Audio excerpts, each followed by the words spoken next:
Hai minasan, konnichiwa, genki desu ka? Semoga sehat selalu ya. Ketemu lagi dengan Ujang Story. Di subscribe dulu ya. Selamat pagi, selamat siang semuanya. Semoga sehat selalu. Kali ini Ujang menginformasiin bagaimana cara donor darah di PMI. Jadi biasanya ingat, donor darah itu adalah kita membagikan darah yang ada di dalam tubuh kita ke orang lain yang lebih membutuhkan. Ada bisa jadi mungkin langsung kayak kita melihat di TV kayak gitu, bisa juga tidak ya, mungkin kalau langsung agak ribet kali ya. Dalam arti ribet itu gini, karena kita harus memastikan dulu kan untuk golongan darahnya sama atau tidaknya. Nah, kali ini Ocang mau informasiin cara yang versi biasa. Jadi datang langsung ke PMI Palang Merah Indonesia.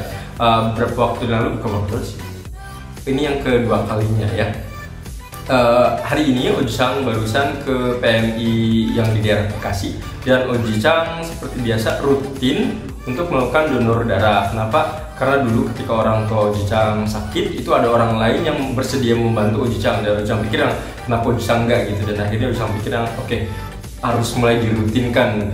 Lagian khasiatnya juga menurut Ojang sih baik sih ya, bagus, karena ketika pas selesai kita donor darah, nggak tahu kenapa pikiran yang biasanya pusing ataupun kepala pusing kayak gitu hilang, terus juga badan juga terasa enteng dan nyaman gitu, tidur juga enak sih menurut Ojang seperti itu.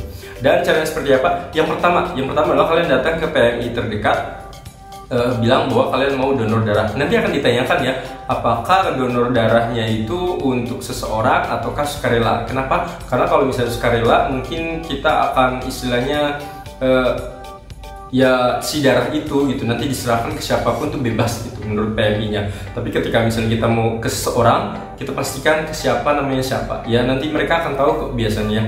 Itu yang pertama ya, pastikan datang ke PMI dan pastikan sukarela ataupun untuk seseorang. Terus yang kedua adalah isi identitas diri. Nah, disitu akan ngisi identitas dulu. Yang pertama misalnya ya, nama kalian, tanggal lahir kalian, terus pernah ke luar negeri atau tidak, terus pernah masuk ke rumah sakit dan lain-lain. Nah, pertanyaan-pertanyaan seperti itu nanti kalian isi. Kalian cukup dicontreng kayak gitu, dicentang misalnya yes, tidak, yang kayak gitu. Nah, sampai selesai. Kalau udah selesai, kalian akan diserahin data itu. Biasanya sih terakhir sih kertasnya tuh warnanya ada putih dan hijau ya. Nanti kalian juga akan ditimbang berapa timbangannya. Nah, ketika udah selesai tadi, nanti kalian akan masuk ke satu ruangan ya, beda-beda tempat ya. Tapi kalian akan dicek dulu, nanti bisa dicek namanya siapa, tanggal lahirnya siapa. Yang ketiga, kalian akan datang ke salah satu tempat atau booth untuk memastikan kondisi kalian.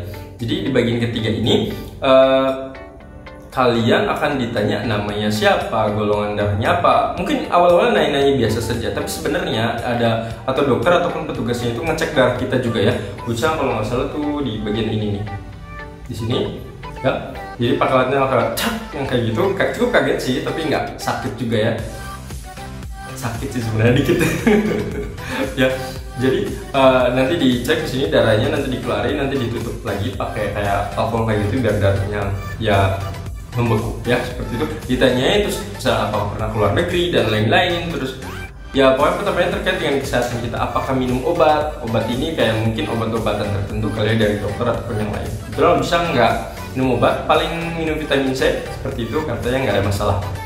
Nah, ketika di sini nanti kalian akan dicek ini tekanan darah bukan ya, kayak tekanan darah mungkin ya, dicek. Nah, ketika dicek di sini ya misalnya berapa per berapa, tadi tuh Ujang 110 kayak gitu, pas tanya katanya sih normal katanya ya, semoga saya benar.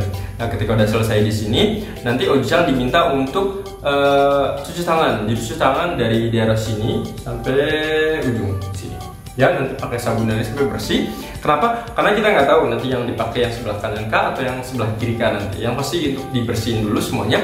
Nah, ketika udah bersih kayak gitu, nanti dikeringin, jangan lupa dikeringin. Di situ ada tisu juga. Nanti kita akan langsung datang ke salah satu ruangan dan mulai di donor darah. Oke, yang kelima adalah di donor darah. Nah, pas donor darah yang kelima ini, yang ke donor darah ini, ingat pastikan selalu kalian megang si data tadi ya. Takutnya ketukar dengan yang lainnya, dipegang yang tadi data kalian itu. Nanti akan ada petugasnya yang ngecek, dikasih tahu namanya siapa, terus juga ya bla bla bla kayak gitu lah. Nanti setelah itu akan dipilih, nggak tahu ya, tergantung pakai yang kanan atau kiri. Tadi Ujang sih sebelah kiri di sini. Nah, pas di sebelah kiri ini Yang pertama biasanya dokter ataupun ya petugasnya akan dibersihin dulu di sini. Pertama dengan menggunakan kalau nggak salah alkohol dulu ya. Setelah alkohol nanti dibersihkan lagi dengan kayak betadine kayak gitu. Jadi total betadine dibersihin lagi. Setelah udah selesai dikasih kayak alkohol lagi, dibersihin lagi sampai bersih putih kayak gitu. Nah ketika udah selesai, jarum yang untuk masukin itu akan pertama dipilih dulu ya, kayak nyari yang otot yang gede kayak gitu ya. Terus kita juga tangan disuruh ini genggam, jadi biar kelihatan nanti bagian mana yang gede. Nah ketika udah dapat, nanti si petugas kesehatan akan langsung dimasukin. Biasanya nyuruh kita ini dulu sih, nyuruh kita tarik napasnya langsung jadi biar nggak kerasa kali ya, tetep ya sakit, tapi sakitnya nggak seberapa sih. Ketika udah selesai kayak gitu, nanti akan dikasih plester di sininya itu. Nah satu lagi di sini untuk ya ditutup si bagian itu ya, bagian yang pas jarum sama kulit ditutup kayak gitu. Nah nanti darah akan langsung ngalir ya ke labu, disebutnya kayak labu kayaknya, labu kayak gitu. Dan hari ini nggak tahu labunya kayaknya gede banget. Kalau yang terakhir itu labunya menurut Ojicang sih kecil gitu ya, tapi yang hari ini labunya nggak tahu kenapa gede banget. Jadi pas ketika pasang itu sampai yang gede banget pokoknya bentuknya. Dan karena setiap orang itu berbeda-beda ya, tadi Ojicang lupa untuk nanya dapat berapa sisinya, tapi dia yang gede banget kayak gitu. Nah ketika udah selesai kayak gitu, nanti kita akan nunggu, katanya sih kurang lebih sekitar 10-15 menit kalau nggak salah ya. Nah, ketika udah selesai nanti dicabut kayak gitu, nanti kita ditutup pakai ya kayak plester kayak gitu, suruh gini digenggam untuk beberapa saat karena biar nanti pendarahannya ini membeku ya, nutup ya pas bagian bekas luka yang tadi. Nah ketika beberapa saat nanti kita bisa langsung pulang, mungkin sekitar 5 menit 10 menitan kali ya, kalau kalian misalnya nggak pusing. Karena kalau pusing dan lainnya tiap orang berbeda-beda ya. Itulah Ojicang tadi nggak ada masalah. Nah ketika udah selesai kayak gitu, Ojicang langsung ke ini pulang. Nah, pas pulang itu ternyata dikasih ini ya. Sebenarnya yang ini harusnya kalian selalu bawa, cuma Ojicang yang ini lupa naruhnya, hilang seperti ini, bentuknya kayak gini ya. Jadi Ojicang lupa waktu naruhnya di mana. Kalau nggak salah saya waktu itu mau ini juga mau donor darah, cuma lupa ditaruhnya di mana lagi ya. Mohon maaf banget. Nah ini adalah yang keduanya. Nah ternyata dicatat lagi di sini ya. Ini yang keduanya. Ojicang sebelumnya ikutan yang donor darah kayak gini, nggak tahu di kampus dulu pernah nggak ya. Tapi perusahaan yang sebelumnya Ojicang pernah. Ya nanti ada datanya seperti ini ya. Kalau misalnya ini hilang, enak banget sekarang karena apa? Ojicang tinggal datang aja ke PMI-nya, nanti tinggal disebutin nama, tanggal lahirnya kapan, terus kayak misalnya ya data-data informasi seperti itu ditanyain, dan alhamdulillah gampang sekali. Dan sini Ojicang juga diminta untuk datang lagi tanggal 27 Maret ya, 27 Maret tahun depan ya. Oke, paling itu saja informasi tata cara bagaimana kita donor darah di Palang Merah Indonesia. Ingat, yang pertama adalah datangin tempatnya dan nanti isi formulirnya. Ketiga, datangin tempat booth itu ya, untuk dicek nanti dan lain-lain. Yang keempat adalah cuci tangan dari sini sampai sini bersih. Dan kelima adalah disedot nanti ya. Nanti kita dapat sini. Dan ketika pas pulang tadi, Ojicang dapat ini bingkisan ya. Nanti kita lihat bingkisannya seperti apa saja. Ya, bukan berarti nanti yang kita berharap untuk dapat ini, tapi ya mungkin mereka sebagai rasa terima kasih kali ya. Ojicang nggak tahu juga, cuma yang pasti ini karena kan kita udah nyerahin darah kita gitu ya.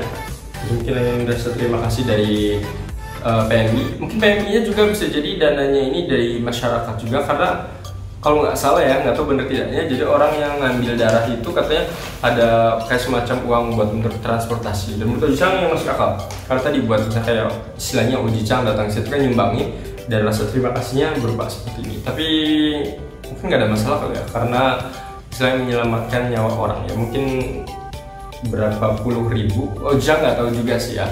Bisa jadi gratis ya, Ojicang nggak tahu pasti. Oke, paling itu saja informasi dari Ojicang terkait tata cara donor darah ke PMI. Semoga informasi bermanfaat.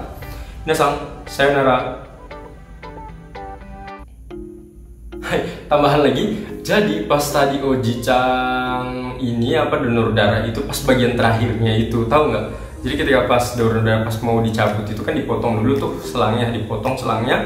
Tapi sebelum dipotong itu kan ada kayak gunting yang dicabut kayak gini, terus nggak bisa diinin lah, nggak bisa lepas ya, dipotong. Nah ketika udah dipotong kayak gitu, si petugasnya lagi ngambil darah, tiba-tiba si gunting ini tau nggak lepas dan darahnya langsung muncrat. Ujang kaget dong, dari sini darahnya yang dari selang itu langsung bayangin dong, kayak kaget banget kan. Dan untungnya apa namanya, petugasnya sigap banget, sempat oke katanya, gak apa-apa ya katanya. Langsung dalam hati Ujang deg-degan juga karena aduh gila gitu, karena kebayang kalau misalnya Ujang darahnya tadi muncrat kayak gitu, Ujang mungkin akan langsung tarik si jarumnya dan langsung dipencet. Ujang sih kepikirnya kayak gitu ya, cuma tadi kebetulan sigap banget dari petugasnya, langsung diambil alat lain untuk dipotong aja deh. Katanya sih untuk ininya apa, guntingnya untuk pengait itu katanya mungkin bisa jadi agak rusak ya. Soalnya kalau misalnya bener pasti nggak akan seperti itu ya. Semoga saja nanti pas bagian situ PMI yang Ujang sebutkan tadi ya lebih bagus lagi ya. Dan Ujang terima kasih untuk itu, petugasnya keren banget, sigap banget. Jadi Ujang yang awalnya takut akhirnya nggak jadi ya. Oke, itu saja, semoga bermanfaat. Ingat, jangan takut untuk donor darah ya. Ingat, membantu sesama. Subscribe dulu ya.